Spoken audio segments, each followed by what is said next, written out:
Lepo pozdravljeni. Danes se bomo potopili v zgodovino, kakor se je spominjate Izolani. Z mano je namreč Kristina Menih, publicistka, pravljičarka in zapisovalka zgodb, ki je pred nekaj meseci izdala novo knjigo Izolski spomini, memorije Izolane. Lepo pozdravljeni. Pozdravljeni. Torej, odločili ste se zapisati veliko spominov, veliko ljudi, s katerimi ste se srečevali v knjižnici Izola. Kako je pravzaprav prišlo do tega, do te ideje? Je bila najprej samo ideja o tem, da bi obujali spomine?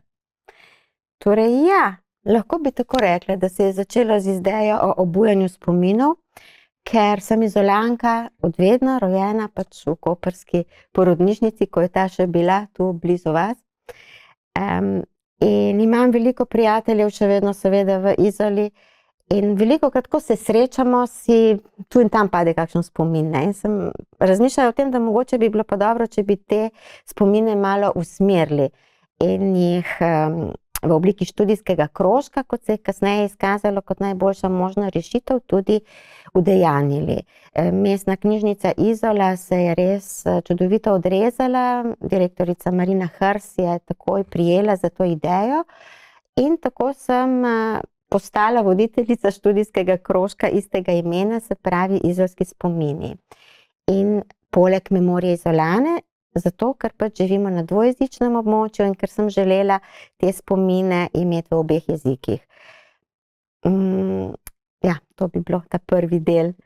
V obeh jezikih, lahko bi skoraj da rekli v 3 jezikih, eno je knjižna slovenščina, potem pa imamo še izolanščino neke vrste. Ja, tudi, no te se niti nismo kaj pride držali, oziroma med pogovorom pravzaprav seveda smo govorili vsak po svoje, po domače, ampak naša udeleženka, ki je hkrati tudi najstarejša bila med nami, Dorina Bržan, je pa pač glede na mojo željo dejansko vedno govorila v izolanščini, ampak to v tej istrovenetski izolanščini, se pravi, celinci bi rekli v italijanščini. Kako pa ste potem to zapisovali? To je bilo verjetno ure in ure posnetega materiala. Torej, za začetek, najprej smo eno leto, šolsko leto, se srečevali v Izolski knjižnici. Tematsko seveda, jaz sem vnaprej pripravljal temo, o kateri naj bi govorili, tiste 2 uri, pa morda še naslednji 2 uri, ko smo se spet srečali, če je bila tema zelo obsežna. Potem pa smo, torej eno leto smo to sestavljali, snemali, potem pa je stvar se ustavila. Ampak zdelo se mi je, stano me je nekaj grizlo, vsekakor to moram tudi zapisati, ni dovolj, da je pač posneto, ker Izolska knjižnica vse stvari, ki se dogajajo, pri njih snema. Tako da ostanejo ti zapisi, ampak pač težko je priti do njih, ne? Mislim pa tudi, kdo ima čas, da bo to ure in ure poslušal. Zato sem rekla, je to potrebno strniti v neko obliko pisno.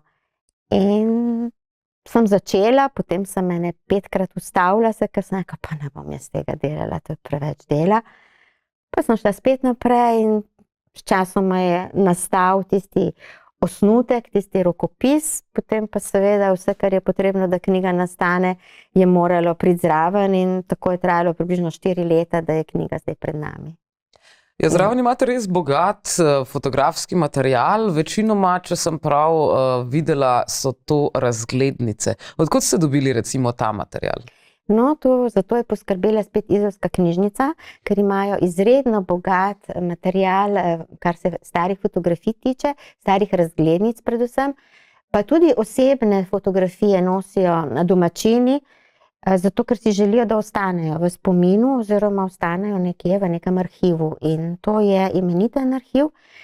In potem je Darja Kromar iz Izolske knjižnice to sestavila, uredila in izbrala fotografije. Nekaj fotografije pa tudi naših osebnih, se pravi, udeleženci smo jih dodali, ker pač ponekod manjka material, ne vem, govorimo o cerkvenih obredih, govorimo o prvem svetem obhajilu in recimo v knjižnici niso imeli take fotografije, jaz jo recimo hranim, pa sem jo pač dala svojo fotografijo. Ker je zelo zanimivo, recimo, da Izola v tistem času, se pravi, to je v sredi 60-ih let prejšnjega stoletja, kljub temu, da smo pač živeli v socializmu, v komunizmu, je še vedno ohranila zelo pobožno podobo ali pa cerkveno podobo. In na prvem svetem obhajilu je bilo, ne vem, 200-250 otrok v enem letu. Ne. Tako da to je bilo tako zelo, je tudi en tak zelo zanimiva ugotovitev, kako pravzaprav smo živeli dvotirno v tistih časih. Ne. Nekaj pač navzven je bilo recimo kao prepovedano ali pa nezaželjeno, ampak še vedno se je pa to dogajalo, nihče ni tega preganjal. Se kako daleč pa segajo pravzaprav spomin in na vaša najstarejša udeleženka je živela praktično v čas še celo pred drugo svetovno vojno? Pred drugo svetovno vojno, ja, in ona ima veliko spominov, ker ona je res pristna Izolanka oziroma s koreninami tudi iz Strunjana. In se je pač spominjala iz svojega zgodnjega otroštva stvari, pa tudi stvari, ki so jih pripovedovali njeni starši, njeni sorodniki. Ne. Tako da smo na ta način spet zbrali določene podatke, ki jih sicer ne bi, ker to se pač prenaša iz ust v ušesa drugih, ne, in potem pač kar se zapomni, zato je vedno, jaz pravim, knjige so tiste, ki nas rešujejo pred pozabo, ne? Ker ko je nekaj zapisano, potem ostane. Kljub digitalni dobi, recimo zdaj ta knjiga je tudi v elektronski obliki, kar je krasno, ne? Tako da jo lahko vsak prebira, kot jo želi, kolikor jo želi, kadar jo želi, ne? Ni potrebno recimo, da jo kupi, ni potrebno, da gre v knjižnico in si jo izposodi, čeprav je zelo zaželjeno. Ampak ja, to je zdaj zapisano in ima svojo težo. Ja, predvsem sploh verjetno mladi si težko predstavljamo nenazadnje Izolo še z makadamskimi ulicami. Kdaj recimo je Izola postala mesto betonskih ulic? Dobro vprašanje. O tem se pravzaprav niti nismo spraševali ob naših srečanjih. Smo se pa vsi spominjali z menoj na čelu, kako so po Izoli še vedno paradirali osli, kako je to rigalo na vse konce in kraje, tudi kakšna krava se je včasih znašla, kakšen vol. Še vedno obstajajo rinke po starih izolskih hišah na fasadah, kamor so privezovali te živali. Prihajali so s hriba, smo mi rekli, dol v Izolo, mlekarice so prinašale mleko na oslih, seveda v teh svojih kantah, so ga tovorile in ja, zelo pestro in seveda ceste so bile v glavnem makadamske. Marsikaj se je spremenilo, kar lahko vidimo predvsem tudi po ritualih, obredih, ki imajo tudi svoje poglavje tukaj. Česa recimo se vi spomnite oziroma kaj vam je najbolj ostalo v spominu, da so ostali govorili? Pustovanje recimo je bilo prav posebno, danes ni več zares takšno. Ja, no sicer v Kopru zdaj že nekaj let premoremo zelo bogat pustni karneval, ne, in povorko. Ampak v tistih časih, bom rekla, v 60-ih, 70-ih letih prejšnjega stoletja je pa imela Izola primat v karnevalih in je bil najbolj znan in največji karneval se je začenjal in ponavadi tudi zaključeval v Izoli, ne. Tako da so prišli z vseh koncev in krajev različne povorke, z vozovi, z vsemi mogočimi pripomočki in je bilo to res zelo, zelo burno, bi se reklo, ne? In za otroke tudi na trenutke strašljivo, sploh ko so pusta zažgali na velikem trgu ali pa ko so nekoč celo ta obred opravili na morju z ladjami. Jaz se tega ne spominjam, ampak no, tu lahko zdaj na tem mestu lahko povem, ker pač vsak od nas ima svoj subjektiven spomin in ker smo bili zbrani tako različni ljudje glede poklicev, glede starosti, se mi je zdelo zelo pomembno, da imam svojega sodobnika ali sodobnico in dejansko sem pritegnila svojo sošolko iz osnovne šole k temu, Liljano Hrvatin. In zato, ker jaz se spominjam stvari na en način, nekdo drugi, ki je bil ob meni, se jih lahko spominja na popolnoma drugačen način, ker je zabeležil nekaj drugega. In tako imamo tu zdaj v tej knjigi nekaj skupnih spominov, ki so povedani iz različnega zornega kota o istem dogodku. Recimo eden takih je, ko smo kot osnovnošolci obiskali takratno tovarno Argo, ko je bila še to ribja tovarna in smo pač morali prisostvovali smo tem delavkam, ki so delali dejansko v nemogočih razmerah in vsaka od naju je ta dogodek v spominu zabeležila na svoj način. Enako, ko smo obiskali, moram reči tudi ravno tako kot pač Delamari spokojno, tovarno Opek, ki je bila na Rudi, ne. In spet se najini spomini so enaki, seveda tisti osnovni, ampak pri vsaki je še nekaj detajlov, ki se jih druga ni spomnila, ne. Potem pa seveda, kot pravim, ne vem, ko smo obdelovali temo, recimo o turizmu, se mi zdi taka zelo zanimiva tema, ne. Ker smo pač ugotovili, da je bilo v Izoli pred vojno, mislim, da sem si prav, čakajte, če mi dovolite, da najdem, ker mislim, da je to zelo tak zanimiv podatek.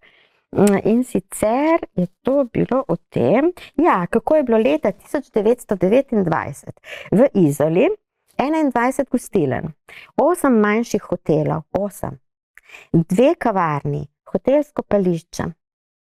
Po drugi svetovni vojni pa je propadlo vse in je ostal samo hotel Menis, kasnejša Zora.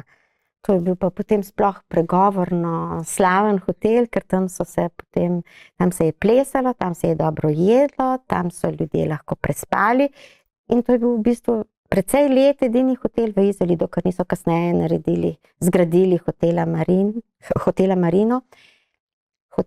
To bo treba popraviti, dokler niso kasneje zgradili hotel Marina in pa seveda velik hotelski kompleks v Simonovem zalivu ali San Simono, kot pravimo. Ja, marsikdaj omenjajo v knjigi, da se je hodilo v hotele plesati. Danes vemo samo še za hotel Delfin, da se hodi tja plesati. Kje vse pa so bila ta prizorišča, kjer se je dalo tako srečevati? Ja, kot sem že omenila, je bil to hotel Zora, potem pa gostilna Salata se je imenovala, potem pa seveda v Avtokampu, ko so ga enkrat postavili, mislim, da je to bilo leta okrog 1974 in naprej, plesalo se je v Taverni, plesalo se je v San Simonu, tako da ja, prizorišče je bilo veliko, ampak to so bili vse živi plesi, ne. Takrat v teh najzgodnejših obdobjih seveda diskotek še ni bilo, ne, ampak tudi kasneje pač, ko vemo, da Obala postane, to smo pa zdaj v poznih 70-ih, začetek in sredina do konca 90-ih skoraj, no, potem pa Obala postane zelo močna glede diskotek, ne, ki se pač odpirajo križem-kražem, ampak mi nismo želeli iti tako v ta sodobni čas, ampak predvsem tisto, kar ostaja, kar lahko ostane za vedno skrivnost, če ne bomo ta hip zapisali in ta hip spravili, ker so to starejši ljudje, ki odhajajo in ni nikogar, ki bi si potem namesto njih to zapomnil oziroma vedel o tem karkoli še povedati. Tako da mene je predvsem tisto obdobje zanimalo, ki ga ni že od 70-ih let naprej. Tako nekako. Pa ste recimo k študijskemu krožku, omenili ste, da ste povabili svojo osnovnošolsko prijateljico. Ste tudi ostale prisostvujoče pravzaprav sami povabili ali so se javili? Ne, vse sem povabila sama, zaradi tega, ker sem si želela imeti kot eno družino okoli sebe. Da se poznamo od nekdaj, kar ne pomeni, da smo prijatelji, ampak znanci. Med njimi sta bila 2 moja profesorja, Koni Steinbacher in pa Norma Primožič. Potem je bil tu Marjan Kralj, velik poznavalec Izole, on je v bistvu na noge postavil Parencano, o ladji Rex je pisal ogromno, ladjo Rex je v bistvu predstavil naši javnosti, tudi muzej je naredil, slikal je ogromno slik o ladji Rex in tako naprej. Potem je bil Vlado Ostrouška, mislim, legenda koprskega radia, televizije, pardon. Potem je bila Ivanka Remic, naša najstarejša poklicna babica v Izoli, zdaj že mnogo let upokojena, mislim, da bo drugo leto slavila 90. rojstni dan s takim spominom, ki mislim, da ji ga lahko vsi zavidamo, ker res gre v detajle, tako da njeni spomini so res zapisani fenomenalno, zato ker se tako dobro spominja. Potem je bil Ljubo Klajnšček, nekdanji direktor Doma upokojencev, spet dragocena priča, ki je pač povedala veliko o starejših ljudeh, ki so živeli v Domu upokojencev in so bili svojevrstne, moram zdaj res reči, face. Potem pa, koga sem zdaj še spustila, torej Dorino Bržan sem že omenila, Liljano Hrvatin tudi. In seveda potem je bila še Ana Marija Šimer-Anita, moja soseda, ki je med drugim mama pokojnega Enca Hrvatina, ki je pač sta prijateljici, ona je tudi zelo stara že gospa, ampak ima krasen spomin in je prispevala svoje spomine, predvsem glede običajev v Izoli. In sem k njej hodila, ona ni prihajala v krožek, ker pač jim moči niso dopuščale. In potem pa še Majda Črmel, Boris Kotar in pa Vladimir Hrovat, moj bratranec, ki pa je slučajno v zgodnjih 50-ih tudi živel v Izoli, ker je bil njegov oče, pokojni oče, direktor izolske glasbene šole. In se spominja on osnovne šole, ki je zahajal, 4 leta je bil v Izoli, tako da tudi ti spomini so bili zelo dragoceni in so zapisani. Se med njimi je kar nekaj takšnih, ki se niso rodili tukaj, so prišli šele kasneje, kaj ne? No, mislim, stvar je v tem, da Izola moramo ločiti pred vojno in po vojno Izolo, seveda pred drugo svetovno vojno, ne našo vojno za osamosvojitev, ker v tistem času pred vojnom so v Izoli živeli Izolani.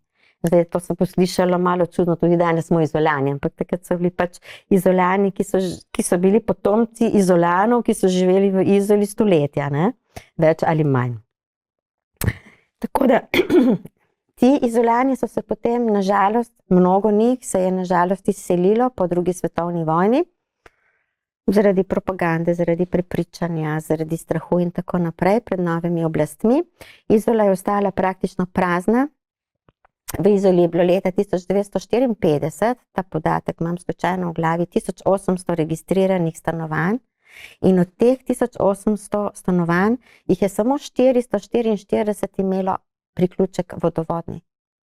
Tako da to je v bistvu precej grozljivo stanje je vladalo, ampak to je bilo leta 1954, tako da si skušamo predstavljati, kaj je bilo še prej, ne?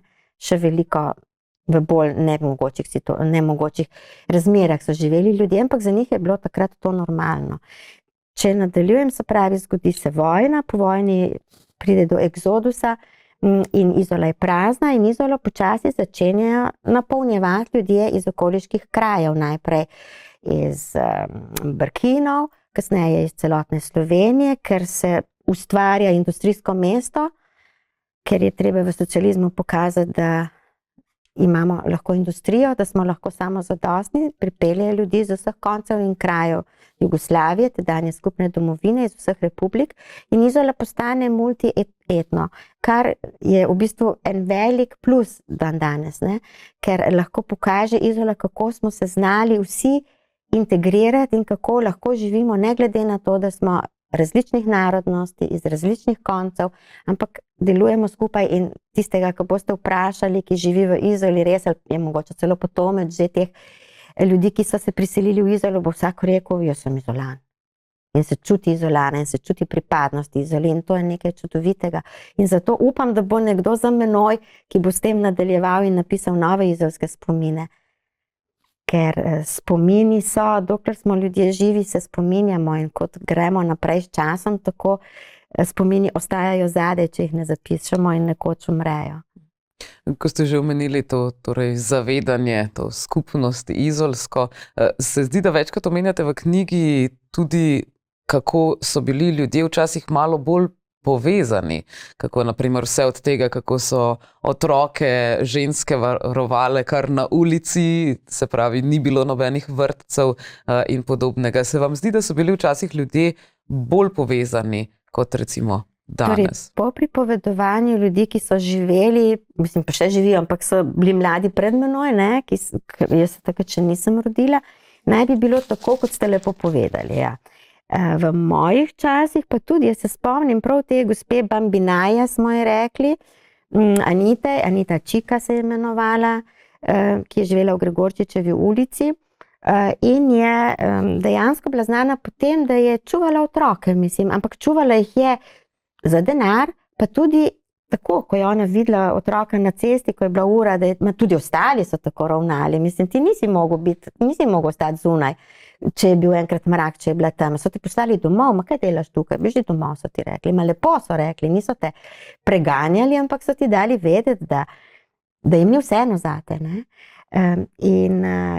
Ja, tudi to je res, ne? V času moje mladosti, se pravi v zgodnjih 60-ih, 70-ih, je bila Izola še vedno majhna, nas je bilo, ne vem, mogoče 7-8 tisoč ljudi. Predtem je bilo v Izoli, pred vojno je bilo 3 tisoč ljudi. Jasno, da so se poznali med seboj, jasno, da so se čutili kot del familije. Poleg tega so bili več ali manj te stare družine izolske tako ali tako povezane med seboj tudi po krvi, ker v majhni skupnosti pride nujno do mešanja krvi, ne? Tako da ni čudno, da so bili dolgo časa kot ena velika družina in fino bi bilo, da to še vedno ohranjamo tudi danes nekako, ne? Ker mislim, da se drugače obnašamo do svojih domačih ljudi kot pa do tujcev. Taki smo po naravi, ne? Da moramo braniti svoje. In fino bi bilo, da bi enkrat že razumeli, da vse to smo mi, ne samo Izola, da smo Slovenija, da smo Evropa, da smo svet, da smo zemlja. Ja, to bi bilo odlično in upam, da vas še kdo danes sliši in širi te ideje dalje.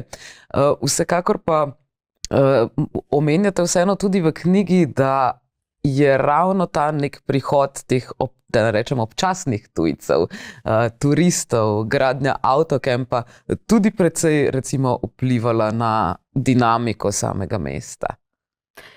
Ja, zagotovo, tako industrializacija kot turizem, s tem, da in industrija in turizem Izola tako ali tako imela že od leta 1768, tam nekje se mi zdi, da se začne prva ribja industrija, da lahko rečemo prvi ribji obrati v Izoli. Ampak, kar se pa turizma tiče, ne, je pa zanimivo to, ja, to bi lahko delila, da recimo ta povojni turizem, kako se je pri nas gradil, ne, naše družine, ki so tako ali drugače se priselile v Izolo, so pač jasno, da imele svoje sorodnike nekje, odkoder so te družine prišle v Izolo. In ti sorodniki so si seveda želeli morja, ne?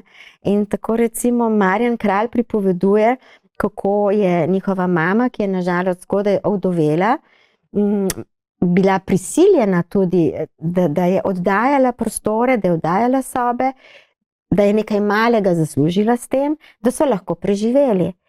In to je bil izolski vsakdan v poletnem času. Izola je pokala po šivih, tako kot poka danes, samo da so pač ljudje hodili k svojim sorodnikom, oziroma počasi se je začel rojevati ta pravi turizem, začeli so prihajati Nemci, ki so puščali denar, ki so znali tudi prepričati potem naše ljudi, da so šli delati v Nemčijo, zato ker so jim pač pokazali možnost še boljšega zaslužka. Ampak lahko delim z vami, to je tudi v knjigi zapisano, o tem, kako je bil pa predvojni turizem, recimo, ko so pa domačini, ki so imeli svoje osterije, povabili Tržačane. Tržačani so bili takrat glavni turisti, ki so prihajali v Izolo konec tedna, ne glede na letni čas, važno je bilo, da je bilo pač lepo vreme, prišli so z ladjo in recimo zedro. In potem so se ustavili v osteriji, kamor so vedno prihajali. To so bili v bistvu kot neka družina, kar so pojedli in popili, so plačali. Spanje pa so imeli zgoraj zastonj. In to je en tak zanimiv podatek, se mi zdi. Ne vem, če je danes še kje kakšen oštir, ki bi dal hrano in pijačo zastonj, ki bi zaračunal za hrano in pijačo, spanje pa ne bi računal. Bi bila pa zagotovo zanimiva poslovna poteza. Ja, no, prosim, če kdo posluša, lahko razmisli. Hrana je, mislim, že postala tako draga, da res lahko dobimo zastonj še spanje. Se pravi, bi lahko tudi takšne oštirje nekako šteli med tiste vsaj na pol pozabljene poklice. Nekaj pozabljenih poklicov naštevate tudi sami v prav posebnem poglavju. Ja, to mislim tudi, da je izredno pomembno in dragoceno poglavje, ker mislim, da z Zorino in z njenim spominom bi to šlo v pozabo. Zato, ker ne poznam nikogar drugega, ki bi vse te poklice obvladal, ki jih ona, ki so včasih bili, recimo, a veste, kaj je bil El Kalafa? To sploh je nemogoče prevesti, ne. In ta El Kalafa, ona pač pripoveduje v izolanščini, pa ne bom zdaj iz tega razlagala, mislim, ne bom povedala v njenem jeziku, ampak to je bil pač v našem okolju, pa tudi v Dalmaciji, se še danes pač uporablja za mojstra, ki zatesnjuje, reže na barkah. In s tem poklicem se je pač v Izoli ukvarjala družina Deste. Recimo, ampak jaz se pa še spomnim, ko smo imeli v Izoli popravljavca dežnikov, ki je bil hkrati tudi brusač in je brusil nože. In je imel svoj botegin, tak lep majčken, kamor si šel, si nesel popraviti dežnik, si nesel nabrusiti nož. In teh poklicev, recimo, v Izoli smo imeli kamnolom. Kamnoloma ni več, tam je zdaj velik trgovski center in ogromno parkirišče pri Šparu. In glede kamnoloma, se pravi, če je bil kamnolom, so morali biti tudi kamnoseki, ki so delali v njem, in to je poklic, ki je v Izoli izumrl. Mi smo tle predvsem iskali poklice, ki so v Izoli izumrli, ne. Tako da jih je kar nekaj, ja. Kljub temu, da se je v Izoli obdržala tržnica, ste tudi branjevce dali med izumrl poklic. Ja, saj ga nimamo več. Mislim, da prihaja eden iz Ljubljane, imamo dva, ne vem, odkot sta, priznam. In občasno se pojavi še res kakšen lokalc, ampak to moraš imeti prav srečo, da še dobiš kaj lokalnega. Tako da, ja, mislim, da bo kmalu izumrl tudi ta poklic, ker pač ne pridelujemo več hrane domače v Izoli, mislim v izolskem zaledju, ker tudi nimamo več tistega zaledja, kot je bilo nekoč, ker jagodje je pozidano, livade so pozidane in tam so bile glavne izolske njive. Se pravi, danes raje Airbnb kot njiva.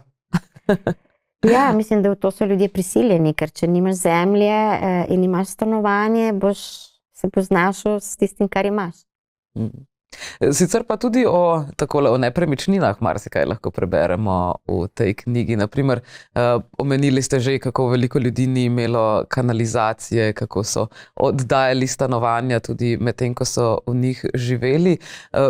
Pišete pa tudi recimo o delu, ki je bil pravzaprav, kjer so se nekako končale te meščanske vile, če prav spomnim. Kot da je bila neka bolj glavna ulica, tam okoli parka Pietro Copo, potem pa malo višje gor so se začele pa malce drugačne hiše. Torej, če v par stavkih naredim eno kratko zgodovino Izole, ne. Izola je bila otok, imela je svoje obzidje. Ko se obzidje poruši, to je v Napoleonovem času, se pravi 1700, pač po propadu Benetk 1789 pa naprej, ko pride Napoleon, se pač poruši, oziroma v Avstriji sploh dokončno porušeno, tam nekje 1800 do 814. S tem se pač naredi nasip, morje se zasipa, nastane Izola pač na kopnem.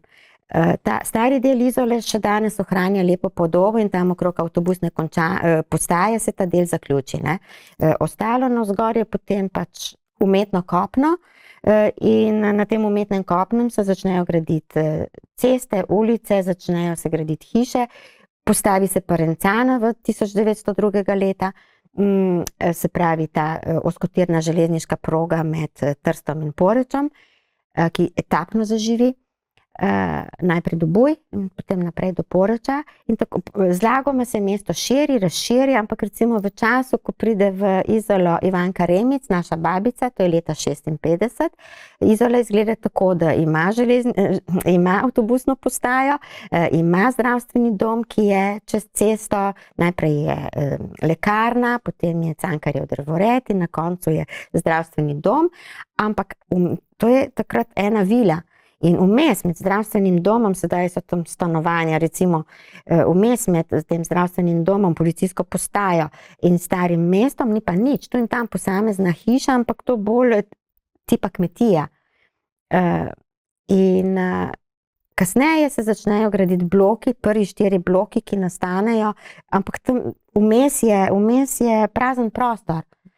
In kot se ona spominja, pravi pač, da kot sem rekla, prazen prostor je bil, ja, in potem so zgradili te 4 bloke, v enem od njih so postavili prvo samopostrežno trgovino v tedanji Jugoslaviji, to je bila v Izoli res v začetku 60. let in seveda so vsi hiteli tja, ampak še v tistem času si ti dobil na kredo stvari. Jaz se spomnim, ko so moji starši hodili v to samopostrežno in so zapisovali na koncu meseca, so pač, mi smo pač imeli hišno pomočnico tako in jaz sem hodila z njo po nakupih, ne, in ona je povedala, za menihove zapište in so si zapisali, na koncu meseca je prišla moja mama ali moj oče, kdor pač, in je tisto plačal.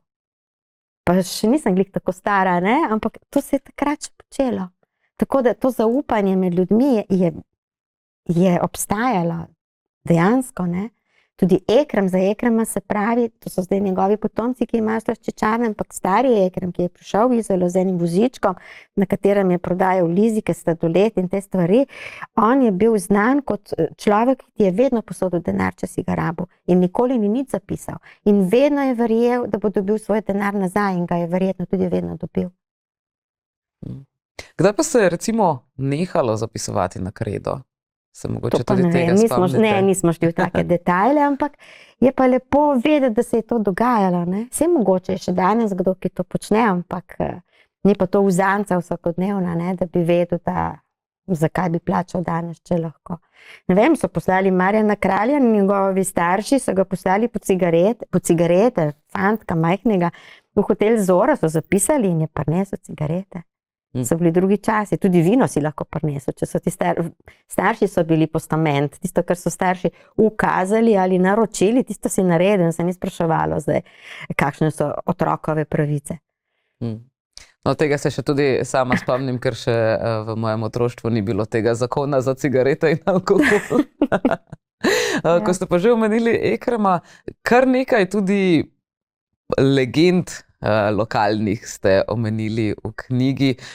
Vse od gospoda, ki je tako navduševal svojega očeta med igranjem nogometa, da mu je rekel, da naj se vrže v tla, ker zemlja rabi gnoj, bo kaj boljšega od njega nastalo? Ki zemlja rabi gnoj, ja.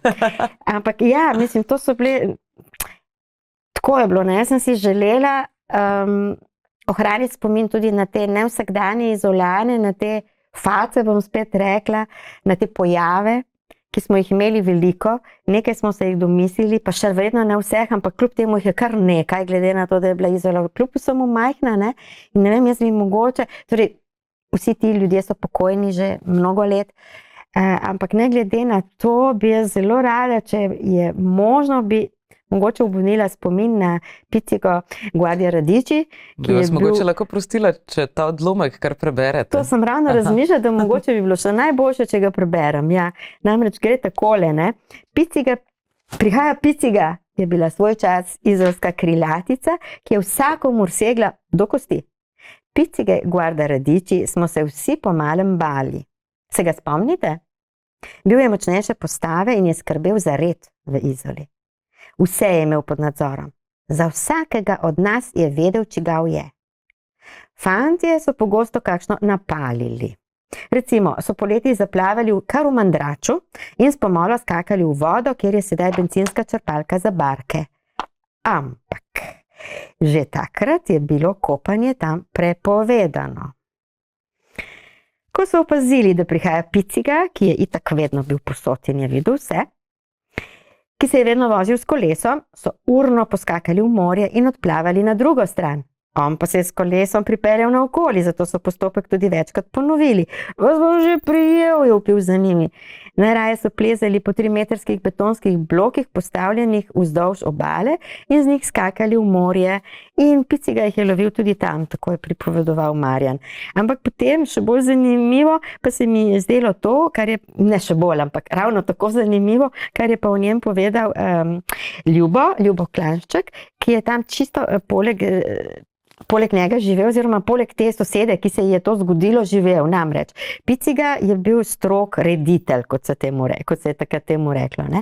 In v tistih časih je bil običaj tak, oziroma kar določilo tako, da se je smelo stresati tepihe in karkoli že si želel stresati, prah in tako naprej skozi okno, v določenem času.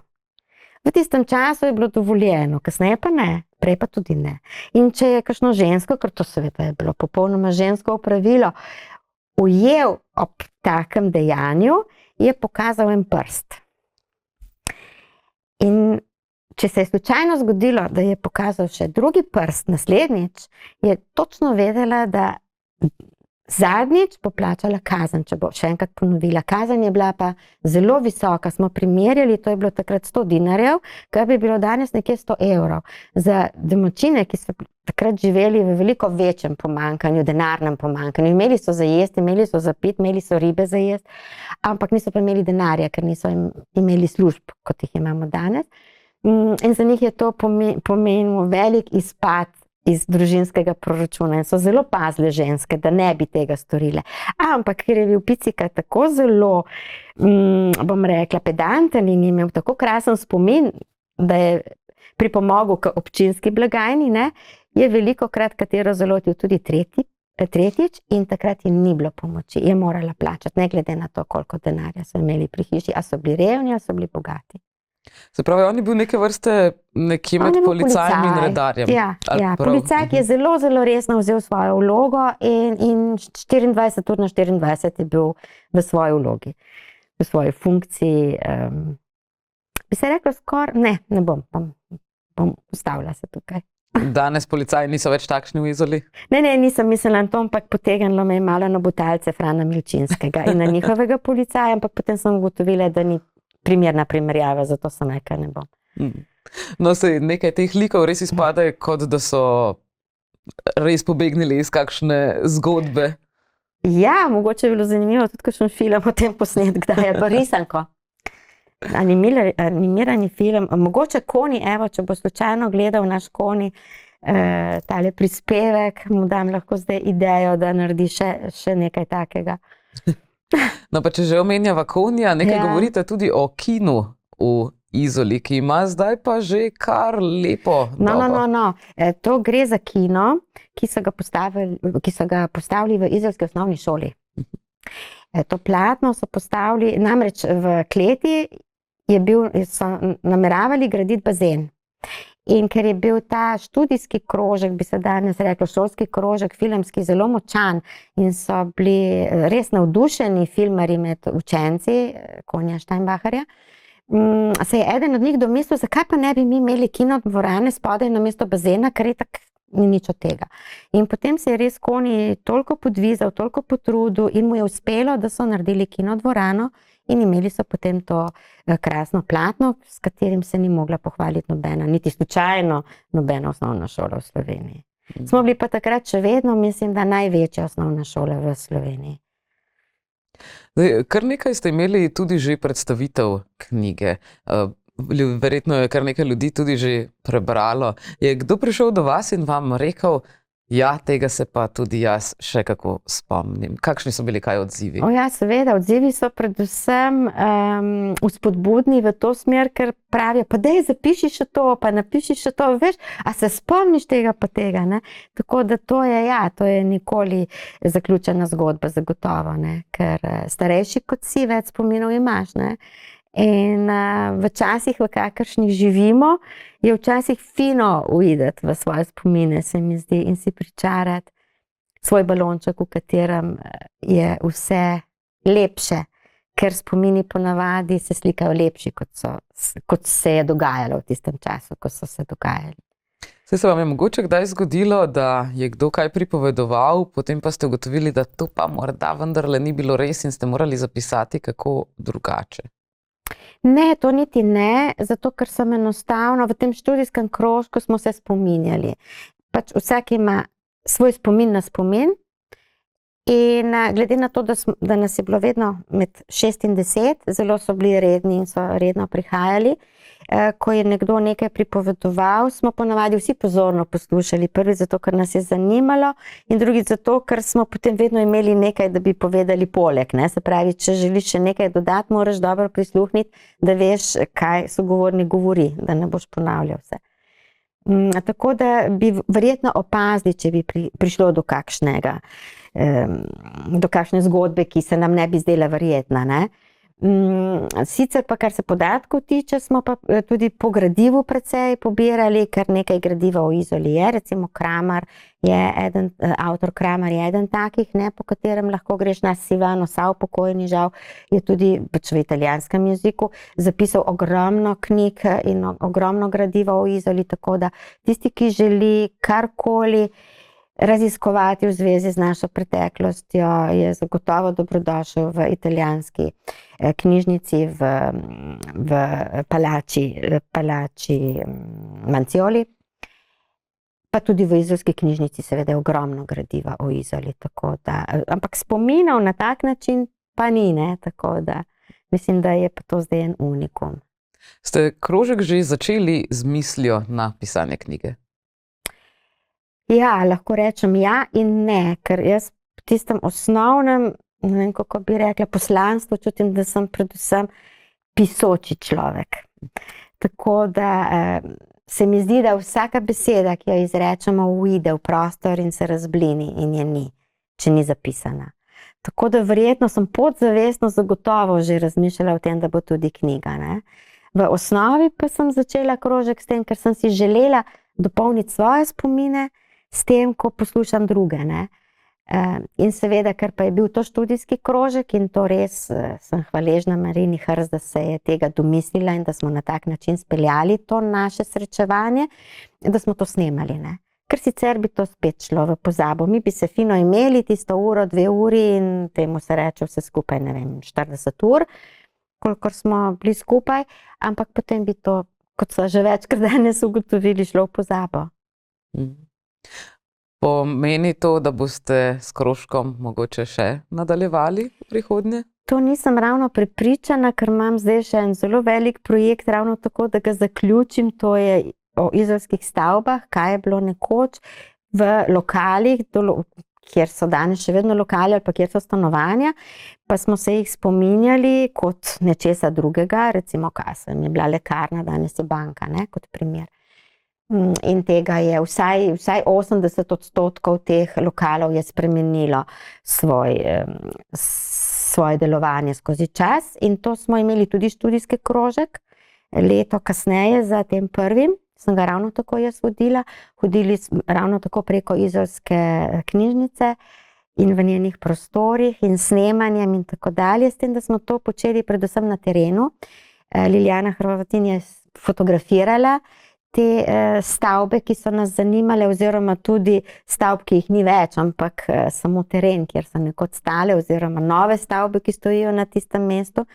In smo pač precej tega zapisali, niti ne zapisali, pač spet snemali tako. Jaz sem začela zdaj zapisovati in je že precej tega zapisanega, ampak ne vem, če bo kdaj ugledala luč sveta, ker enostavno to so vse projekti, ki jih počnem za narodov blagor, bom rekla. In tega se človek malo naveliča, predvsem pa se utrudi. Tako da, če bo kdo, ki ga bo to zanimalo, tako da bomo k temu res pristopili z vseh plati, potem bom to naredila z velikim veseljem, drugače pa mislim, da bo ostalo v mojih arhivih, pa se bo lahko kdaj, ki bodo tako ali tako šli v arhiv v Koper, ker sem se tako odločila z vsemi temi stvarmi, ki sem jih naredila in niso zaključene, niso izdane, da bo pač končalo v Koperskem arhivu in bo potem lahko nekdo za menoj delal, če bo želel. Ali to pomeni, da letos ne vodite nobenega krožka? Ne, nobenega krožka ne vodim, sicer sem zelo aktivna samo še s tem svojim zapisovanjem, oziroma ne zapisovanjem, z pisanjem svojih pravljičnih zgodb, ki jih pišem za Planinski vestnik, ampak to je drugo poglavje, ki danes mislim, da ne sodi k temu. Ne vem, jaz bi mogoče, če imamo še toliko časa in glede na to, da upam, da bo ta oddaja še letos predvajana, pa tudi, če bo v naslednjem letu, v začetku ne bo nič narobe, ker, kot ste že omenili, lepo smo obujali tudi spomine na stare običaje v Izoli. In tako je ohranjen spomin na praznovanje Božiča.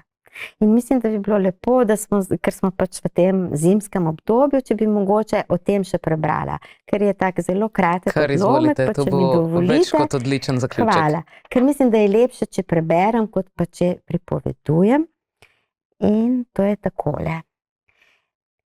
To se spominja v glavnem Dorina in pravi tako. Na večer pred Božičem je šel gospodar v naravo, kjer je posekal lep brinov grm in ga prinesel domov. Postavili so ga v večjo vazo ali v leseno stojalo v obliki križa, ki je poskrbelo, da je brin stal lepo pokonci in se ni premikal. Moja viližanska nona je prišla k nam, da je pomagala pri cvrtju fritol. Že dan prej je mama naredila fideline za juho in jih dala sušiti na bel prt v sobi. Jaz pa sem zavijala mandlje v lupini, v barvni papir in v papirčke od bombonov, da smo jih obesili na drevesce. Moje delo je bilo tudi nabiranje maha za jaslice. Drevesce sem okrasila tudi z majhnimi svečkami, svečniki, a še prej sem po vejah posula tanke kosme vate namesto snega. Po sveti maši smo prižgali vse svečke in potem se je začelo veselo božično praznovanje. Na praznično pogrnjeni mizi je bilo vsega: kokošja juha s paštico, ročno tolčen bakalar, pečen krompir, rdeč radič, pomaranče, mandarine, mandlji. To so Dorinini spomini. In veliko spominov sem pa tudi sama nanizala, ker pač sem lahko hkrati moderatorka, bi se reklo, in spominjevalka. Tako da v glavnem, ker je pisano v prvi osebi, pa ni zabeleženo kot kasneje čigavi navedki so v prvi osebi, so pa pač moji spomini, ki sem jih dodajala. Tako da so tudi čisto osebni spomini moji, ne? Ker se mi je zdelo prav, da če že vsi pripovedujejo zgodbe, da tudi jaz povem tisto, kar sem jaz doživljala kot otrok in skozi čas. Hvala vam tudi za vaše zgodbe in za vaš obisk v studiu. Hvala tudi vam, da ste me povabili. Tako, dragi gledalci, mogoče lahko izolske spomine preberete tudi sami in tudi ob tem nanizate še kakšen nov spomin. Kristina Menih je spomine zapisala in njeno knjigo lahko dobite v knjižnici, pa tudi v knjigarni. Do prihodnjič, lepo pozdravljeni.